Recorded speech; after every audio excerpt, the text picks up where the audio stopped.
Oi, turma, bom dia, boa tarde, boa noite. Espero que esteja tudo bem com vocês. Dando continuidade ao nosso estudo dos cordados, hoje a gente vai falar sobre que a gente fala mais daqueles que a gente chama genericamente de peixes, né? Na aula passada a gente falou algum desses, né? Os agnatos, né? Os peixes bruxas, lampreia e por aí vai, né? Aqueles peixes sem mandíbula, né? Que na verdade a gente chama de peixes, na grupa eles, mas na verdade eles, como eles têm origens evolutivas diferentes, em tese eles não deveriam nem ser classificados dentro de um mesmo grupo, ou seja, como se eles representassem a mesma coisa, né? O mesmo tipo de organismo, que na realidade não, né? Na realidade eles são organismos diferentes. Então hoje a gente vai ver, na aula passada a gente já viu algumas classes, né? Vamos ver hoje duas classes de cordados, né? Que são os peixes mais famosos que a gente conhece, né? Que são justamente os condrictes, né? Que é a classe condrictes, e a classe que é representada pelos peixes cartilaginosos, né? E os que a gente chamava antigamente de osteíctes, são os peixes que têm o esqueleto ósseo, que hoje em dia é chamado dos actinopterídeos, que são os peixes ósseos que a gente conhece normalmente, né? Os condrictes, eles reúnem dentro do seu grupo os peixes que apresentam esqueleto cartilaginoso, né? Ou seja, aqueles que o endoesqueleto deles é formado por cartilagem e não por osso, né? Eles vão reunir mais de 850 espécies de tubarões, cações, raias, quimeras.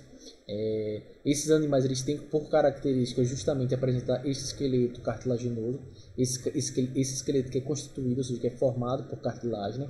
A grande maioria dos condrictes é formado por animais carnívoros, né? E que apresentam uma mandíbula muito bem desenvolvida, diferente lá dos outros peixes que a gente viu, né? As lampreias, os peixes bruxa, por exemplo, que não tem essa mandíbula, né? E que se eles aplicam sua mordida pode ser muito provavelmente fatal para aquele indivíduo que é atingido por essa mordida, né? Por assim dizer, né? Os grandes tubarões brancos, né? Que são do gênero Cacharadon, eles se popularizaram justamente, né? Pela grande mandíbula, né? E pelos seus dentes afiados, né? E por ser um grande predador dos mares, né? A classe Chondrichthyes, ela é basicamente separada em duas subclasses, né? Que a gente chama dos elasmobranques, que são geralmente os tubarões, né? E os holocefalos, é, esqueci, sumiu na cabeça agora, já eu lembro. Os elasmobrancos são os mais conhecidos, né? Porque são os que representados pelos tubarões, cações, raias, né? Que também pode chamar de arraia, tanto faz raias ou arraias. Eles vão ser presentes no grupo dos elasmobrancos, e esse peixezinho que a gente chama de quimera, ele vai ser um representante dos holocefalos. Bom, vamos falar um pouquinho sobre a estrutura e fisiologia dos condrictes, né? Os condrictes, que são os condrictes elasmobrancos, vamos falar deles, né? Que são os principais, que são mais cobrados, né? Então, os elasmobrancos, eles têm uma característica, né? O revestimento corporal deles é único, né? Entre os animais, né? Na epiderme deles aflora, como vocês podem observar aqui nessa imagem aqui, a parte da epiderme aflora escamas, né? Que são semelhantes parecem pequenos dentes, né? São o que chama de escamas placoides. E a base dessas escamas, ela tá na parte, que é a basezinha aqui, ela tá mais na parte da derme, na base da epiderme, né? Essas escamas, elas são constituídas por um material orgânico calcificado, né? Que a gente chama de dentina, e são nutridas pelos vasos sanguíneos que penetram, né, na sua parte interna. Então veja aí que ele tem uma penetração de vasos sanguíneos, e é uma estrutura que é muito característica dele, né? Então cada escama placoide tem uma projeção em forma de espinho, que é sempre voltada para a região posterior, ou seja, para trás, né? Então se você passar a mão assim no couro, né, do tubarão, você não sente nada, mas se você passa de trás para frente, ou seja, da cauda para a cabeça, você sente como se fosse uma lixa, né? Então essas escamas elas têm a origem na epiderme do corpo desses animais e elas auxiliam bastante na hidrodinâmica do corpo desse animal, ou seja, na facilitar nele o deslizamento dele na água, né? O esqueleto dos condrídeos, assim como de outros vertebrados, é dividido no esqueleto axial, né, que é formado pelo crânio e pela coluna vertebral, e o esqueleto apendicular, né, que é formado pelos elementos que vão dar sustentação às nadadeiras deste animal, né? O crânio dele é cartilaginoso, né? Por isso que pode chamar de condrocrânio. E esse animal ele se caracteriza pela presença de nadadeiras peitorais, né? Ou seja, nessa região ventral, na região do ventre, nessa parte de baixo, eles têm essas nadadeiras peitorais, né? E na região posterior, na parte de trás, a gente tem as nadadeiras pélvicas, que estão viradas logo abaixo, nessa região ventral. Então, a nadadeira peitoral e a nadadeira pélvica são as nadadeiras ventrais, né? Ele tem esses dois tipos, e ele tem as nadadeiras dorsais, que são duas também. A primeira nadadeira dorsal, que é aquela que está lá em cima, grandona, que é mais conhecida dos tubarões, né? E ali perto da caudal, a gente também tem ali em cima a segunda nadadeira dorsal, e ele ainda tem uma nadadeira caudal. A nadadeira caudal é que é responsável pelo impulsionamento do peixe para frente, né? A nadadeira peitoral, pélvicas e as outras elas vão dar estabilidade, vão orientar o nado do peixe, mas o responsável pelo impulsionamento dele é a nadadeira caudal, né? Que esses animais apresentam, né? Outra coisa que é característica deles é que eles vão ter a boca ventral, ou seja, a boca deles não fica na frente, né? Fica mais voltada para baixo. Essa boca ventral faz com que esses animais eles tenham que sempre se deslocando para que a respiração deles eles vão inalar água, e a partir das fendas branquiais das brânquias eles vão retirar oxigênio, né? Uma característica desses peixes, diferente dos peixes ósseos, que a gente vai ver mais para frente, é que as brânquias elas ficam expostas, né? Os peixes ósseos, as brânquias elas são recobertas por uma estrutura que a gente chama de opérculo, certo? Nesse caso aí eles não têm esse opérculo, você consegue visualizar as brânquias deste animal. Bom, a gente dando uma olhadinha aí na parte interna do corpo deles, né? O sistema digestório dos condrídeos é completo, né? Eles têm boca, a saída lá no caso é na cloaca, né? A gente chama de cloaca quando é a saída do sistema digestório, quando é a saída do sistema excretor, quando é a saída do sistema reprodutor, né? Então nos tubarões a gente tem uma boca que é guarnecida por fileiras de dentes, né? Aqui em cima, que a gente chama de dentes eles têm, os dentes deles formam uma fila, né? Então o mais da frente ele vai ser descartado, vai sair, e aí ele vai indo para frente, é como se fosse uma fila de dentes. Ele não tem os dentes do lado do outro, mas é como eles têm vários dentes um atrás do outro que vão sendo descartados, os mais na frente, e vão sendo substituídos pelos que estão mais atrás, né? Então esses dentes deles aí implantados na derme, né? Sobre a estrutura cartilaginosa da maxila deles, né? Do arco maxilar e da mandíbula, maxilar em cima e da mandíbula embaixo, né? A boca vai seguir para a faringe, né? Que apresenta na faringe a gente vai ter lá de 5 a 7 fendas branquiais laterais, né? Que é onde vai ter o processo de respiração desses animais, né? E lá no final a gente vai ter a saída lá da cloaca, né? Então a gente vai ter lá as estruturas, né? Tem o fígado, pâncreas, estômago, rim, baço, então ele tem os órgãos, né? Vários órgãos, e a saída lá do sistema digestório é na cloaca lá, né? A cloaca ela se comunica para a parte de fora do corpo desse animal pelo ânus. As brânquias dos condrídeos, como eu falei, né? São esses órgãos aí filamentosos que eles são ricos em vasos sanguíneos, são extremamente vascularizados, que vão estar localizados nessas fendas da faringe e que vão ser responsáveis pela retirada de oxigênio da água que entra pela boca do animal e as trocas gasosas, né? A liberação do gás carbônico e a entrada de oxigênio no corpo desses animais, né? Eles têm células com hemácias, né? Células com o sangue deles é vermelho também, né? Eles vão ter lá a hemoglobina, né? Nas hemácias como substância para o transporte do oxigênio. Os condrídeos eles apresentam um sistema circulatório do tipo fechado, certo? Então o sangue só circula dentro dos vasos sanguíneos, que é composto por artérias, veias capilares, né? Que são ligados a um coração ventral, que vocês podem perceber que foi na parte de baixo. E o coração deles é formado apenas por duas câmaras, né? Por duas cavidades. um átrio e um ventrículo. Então, o coração dos tubarões é formado apenas por duas cavidades, por duas cavidades, um átrio e um ventrículo. Na entrada do coração, antes do átrio, a gente tem um vaso dilatado, que a gente chama de seio venoso, que é uma parte mais protuberante que vocês estão vendo ali na imagem. A circulação deles é do tipo simples, né? O sangue ele só passa uma vez pelo coração e só passa sangue com gás carbônico, não passa sangue com oxigênio. Então o corpo ele traz veias, vão coletar o sangue com gás carbônico, vai para o coração, do coração é bombeado para as fendas branquiais, onde a gente vai ter a retirada do gás carbônico e o enriquecimento com oxigênio, e das brânquias, através das artérias capilares, elas vão chegar em todos os órgãos. Então o sistema circulatório desses animais é simples, né? Porque o sangue só passa uma vez, é fechado, porque o sangue só circula dentro dos vasos sanguíneos, e é uma circulação completa, já que a gente não tem a mistura do sangue.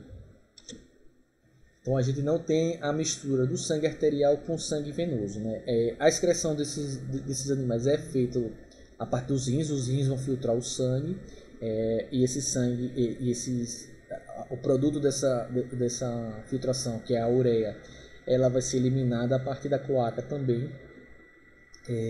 Então boa parte da urina dos peixes é formada por essa substância que é a ureia, né? O sistema nervoso, eles têm um sistema nervoso complexo, né? Bem desenvolvido, né? Eles vão ter lá a medula espinhal, eles vão ter no encéfalo as regiões diferenciadas, lá no cérebro, o lobo olfativo, os hemisférios cerebrais, né? Nos condrícetes a gente tem lobos olfativos bem desenvolvidos, né? Então são responsáveis pela percepção dos cheiros, né? Então elas penetram através das narinas desses animais no fundo cego, né? Que tem uma série de quimiorreceptores que vão ser bem desenvolvidos para a captação de cheiros, né? Os condrícetes, eles têm dois finos canais que vão passar, e os peixes ossos também têm esses canais, que passam na lateral do corpo deles, que a gente chama das linhas laterais. E as linhas laterais, a parte dessas linhas laterais, ele entra a água, né? E a partir da vibração da água e da pressão, eles são capazes de detectar movimento ao redor do corpo deles, né? Então as linhas laterais é um órgão com uma estrutura sensorial que vai fazer com que esse animal ele perceba as vibrações e o que está ao redor deles, né? Além disso, na região da frente, na região da narina dos tubarões, a gente tem o que a gente chama de ampolas de Lorenzini, ou ampolas de lorenzinianas, que nelas a gente tem uma série de células sensoriais que conseguem captar correntes elétricas leves, né? Então, a partir dessas correntes elétricas e essas ampolas, eles conseguem perceber essas correntes elétricas leves e conseguem perceber onde estão as presas deles e conseguir capturar suas presas. Os condrícetes, eles têm reprodução sexuada exclusivamente. Eles são dioicos, ou seja, eles apresentam machos e fêmeas, né? O macho ele tem na parte de trás, aí que nessa imagem é uma fêmea. O macho ele tem na parte ventral, ele tem duas estruturas próximas às nadeiras ventrais que a gente chama de clasper, que são como se fossem o pênis, né? Ele tem dois clasper, como se fossem dois pênis, que vão ser responsáveis por introduzir o espermatozoide no corpo da fêmea. Então eles têm a fecundação do tipo interna, ou seja, o macho ele deposita o espermatozoide no corpo da fêmea. E eles podem ter três tipos. O desenvolvimento é sempre direto, ou seja, eles não têm fase larval, que é diferente dos peixes ósseos. Ele vai ter o desenvolvimento direto, que vai sair já o mini adulto, né, que só vai se desenvolver. Agora eles têm três formas que isso pode acontecer. A gente tem espécies de condrícetes que são ovíparos, ou seja, que põem ovos sem casca, e a partir do ovo o filhotinho sai. A gente tem espécies que a gente chama de ovovivíparas, que o filhotinho ele vai ficar dentro de um ovo, só que esse ovo ele choca dentro do corpo da mãe, e aí sai o filhotinho depois que o ovo choca, ou seja, ela não deposita o ovo no ambiente. Então os ovíparos são aqueles que põem ovos no ambiente. Os ovovivíparos são aqueles que desenformam o ovo, mas eles não colocam o ovo no ambiente, o ovo choca dentro do corpo, e aí quando sai o filhote, sai os restos dos ovos. E a gente tem ainda algumas espécies de tubarões que são vivíparas, ou seja, o embrião se desenvolve dentro do corpo materno, fora dos ovos, né? mas não é igual ao dos mamíferos, ou seja, eles não têm placenta, não têm essas estruturas. Então a gente vai ter essas três formas. Então a reprodução dos condríctios, eles têm fecundação interna, desenvolvimento direto, eles podem ser ovíparos, ovovivíparos e vivíparos. Bom, a outra classe que nós temos, que são chamados genericamente dos osteites, são os peixes que apresentam o esqueleto ósseo, né? Ou seja, o esqueleto deles é formado por ossos, né? Diferente do esqueleto dos condríctios, que é cartilaginoso. O endoesqueleto desses peixes é um endoesqueleto ósseo, né? Eles vão apresentar algumas estruturas parecidas com dos condríctios. Eles têm, por exemplo, linha lateral, que vão sentir essas vibrações, né? São a linha que fica na lateral deles. A maioria dos actinopterídeos, né, que são esses peixes ósseos, eles possuem na sua epiderme as escamas, né? Essas escamas que são achatadas e são arranjadas como se fossem telhas, né? De um telhado, ou seja, fica uma escaminha assim sobre a outra, como se fosse uma telha mesmo. Diferente da escama dos condríctios, quanto à forma, né? A escama dos peixes ósseos também se distingue pela origem embrionária, né? Enquanto as escamas placóides dos condríctios, elas têm origem da derma epidérmica, né? As escamas dos peixes ósseos, elas são exclusivamente originadas da derme, né? E são recobertas por uma fina camada de epiderme. Então, a escama dos peixes ósseos é formada na derme, enquanto a dos cartilaginosos é formada uma parte na derme e outra parte na epiderme, né? Essa epiderme que recobre essa escama, ela produz um muco, né? Ela tem uma série de glândulas que produzem um muco. Esse muco ele lubrifica a parte superficial do corpo do peixe, reduzindo o atrito do peixe com a água quando ele nada. Então, quem já pegou um peixe na mão e segurou um peixe, né, e vê que ele é escorregadio, né, ele é viscoso, é por causa desse muco que é produzido por essas glândulas epidérmicas para possibilitar o deslocamento desses peixes, né. Aí vão ter, dependendo das espécies, a gente vai ter peixes que têm escamas em formatos diferentes, né, e tem escamas ganoides, né, que são achatadas e mais brilhantes. A gente tem escamas cicloides, né, que são mais flexíveis, mais finas e tem esse formato mais achatado, que é um formato mais oval. E a gente também tem escamas quitinoides, né, que são parecidas com as cicloides, mas elas se diferenciam pela borda com formato de dentes. Obviamente que eu não vou cobrar vocês os tipos de escamas, não, né? Vamos mais para o que é mais importante, que são as características mais gerais. Assim como nos peixes cartilaginosos, eles vão apresentar também linha lateral, né? Por essa água vai entrar nessa lateral do corpo deles. Só deixar aquela imagem ali na lateral. Se vocês olharem na imagem, vocês conseguem ver uma linhazinha pela lateral do corpo do animal que vão servir como uma estrutura sensorial.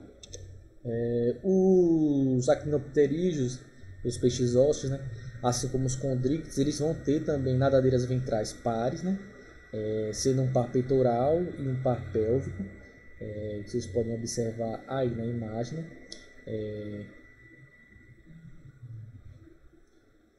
Então eles têm lá aqui do lado, né, a lateral, e mais embaixo aqui a gente tem as nadadeiras deles, né, peitorais, e as nadadeiras pélvicas que ficam ali mais atrás, que vocês podem ver ali, um pouquinho depois do ânus.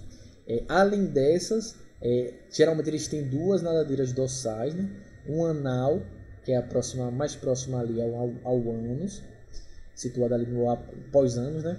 E outra caudal, que é essa aqui da caudinha deles aí, que também vai servir para impulsionar o peixe, né? Na maioria deles a nadadeira caudal é achatada, mas achatada lateralmente, né? E eles vão também ter aquelas barbatanas dorsais, né? Os peixes ósseos, assim como os outros vertebrados, têm um sistema digestório completo, né? Com relação à respiração deles, é bem similar à respiração dos condríctios. A diferença, como eu falei lá, olha lá na imagem lá em cima, eles têm um opérculo, que é uma placa óssea que cobre as fendas branquiais deles, que cobre as brânquias dele, então você não consegue observar as brânquias deles, porque o opérculo está cobrindo essas brânquias. E eles vão ter a respiração bem similar ao dos condríctios, mas a diferença deles é justamente a presença desse opérculo cobrindo as fendas branquiais que a gente não tinha nos condríctios. Outra característica que tem nesses animais que não tem nos condríctios é essa estrutura que vocês podem observar aqui na parte de baixo, que chama de bexiga natatória ou vesícula gasosa. A bexiga natatória é uma bolsa que ela controla a flutuação do peixe, ou seja, ela faz com que o peixe ele suba ou desça na coluna d'água, né? Então ela se enche de ar, o peixe sobe, e quando ela libera o ar, o peixe desce, né? Então ela vai servir para eles subir e descer, ou seja, o controle na altura em que o peixe fica na coluna d'água. Os peixes cartilaginosos eles não têm. Eles fazem esse controle a partir da concentração de óleos no fígado. Mas aí outra característica que está presente nos peixes ósseos, que não tem nos cartilaginosos, é a presença dessa bexiga natatória que vai fazer essa estrutura.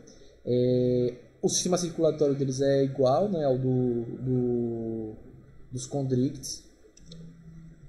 Então eles vão ter o coração com duas câmaras, o átrio, o ventrículo, só circula sangue venoso, a circulação é simples, fechada, completa, não tem mistura do sangue dentro do corpo desses animais. A reprodução deles já é diferente dos condrictes, né?